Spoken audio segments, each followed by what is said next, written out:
Hi guys, welcome to Sans Kitchen. Today's special recipe is cheesy saucy noodles. எப்படி செய்யுதுன்னு பார்த்துலாமா? So இதுக்கு நான் hippie noodles எடுத்திருக்கேன். ஏன்னா ஹிப்பியில் இப்போ புதுசாக ஆஃபர் போயிட்டுருக்கு. மேஜிக் மசாலா வித் டாப்பிங்ஸோடு கொடுக்குறாங்க. ஸோ கண்டிப்பாக இந்த எடிஷன் வாங்கி ட்ரை பண்ணுங்கள். அண்ட் அதிலே ஹாட் ஸ்வீட் ட்ரிசில் சாஸ்லாம் கொடுத்துருக்காங்க. ஸோ இப்பி நான் வந்து ஓப்பன் பண்ணிவிட்டு கூடவே அதில் இருக்க மசாலாஸ் எடுத்துக்கிட்டேன்.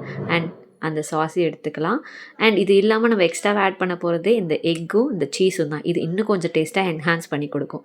ஸோ நம்ம இதில் இருக்க மசாலாவே யூஸ் பண்ணிக்கோங்க. வேறு எந்த மசாலாவும் நமக்கு தேவையில்லை. அண்ட் அதில் இருக்க சாஸும் நம்ம யூஸ் பண்ணிக்கலாம். ஃபைனலாக இந்த டாப்பிங்ஸ் ஆட் பண்ணுங்கள். இது சூப்பராக இருக்குது. அண்ட் கூடவே சாஸ் கொஞ்சம் ஆட் பண்ணிக்கலாம். இப்போ கடாயில் கொஞ்சம் தண்ணி வச்சு தண்ணி நல்லா ஹீட் ஆன உடனே நம்ம நூடுல்ஸை ஆட் பண்ணிட வேண்டியதான். நீங்கள் பாட்டாகவும் பிரித்து போடலாம், இல்லை அப்படியும் போடலாம். அதுவே நல்லா சரியாயிடும். அண்ட் அதில் கொடுத்துருக்க மசாலாஸ் எல்லாத்தையுமே ஃபுல்லாக ஆட் பண்ணிவிடுங்க. மசாலாஸோட டேஸ்ட் எப்பயுமே ஹிப்பியில் சூப்பராக இருக்கும். அதிலே உங்கள் வெஜிடபிள்ஸும் ஆட் பண்ணியிருப்பாங்க. ஸோ கண்டிப்பாக ஆட் பண்ணிக்கலாம். இது கூடவே ஒரு முட்டையும் உடச்சி ஊற்றிக்கோங்க. உங்களுக்கு வேணால் நீங்கள் 2 எக்ஸ் கூட ஆட் பண்ணிக்கலாம். பட் எக் டாமினண்ட்டாக தெரியக்கூடாது. அதனால் வெறும் ஒரு எக் மட்டும் ஆட் பண்ணிக்கிறது பெட்டர்.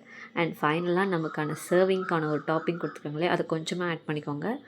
அண்ட் சீஸ் முக்கியமாக ஒரு 2 டேபிள் ஸ்பூன் ஆச்சு சீஸ் ஆட் பண்ணிக்கோங்க. அப்போ தான் ரொம்ப சீஸியாக இருக்கும். And it is almost ready. நல்லா கலந்து விட்டுட்டிங்கன்னா அந்த ஒரு சாஸி கன்சிஸ்டன்சி வந்தவொடனே இறக்கிட வேண்டியதான்.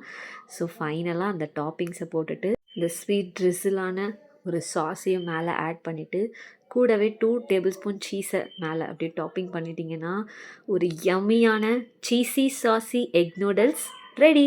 இன்னும் எதுக்கு வெயிட்டிங்? Happy eating. கண்டிப்பாக ட்ரை பண்ணுங்கள். நம்ம சேனலில் சப்ஸ்கிரைப் பண்ணிக்கோங்க. இன்னும் நிறைய ரெசிபிஸ் உங்களுக்காக வெயிட் பண்ணுது.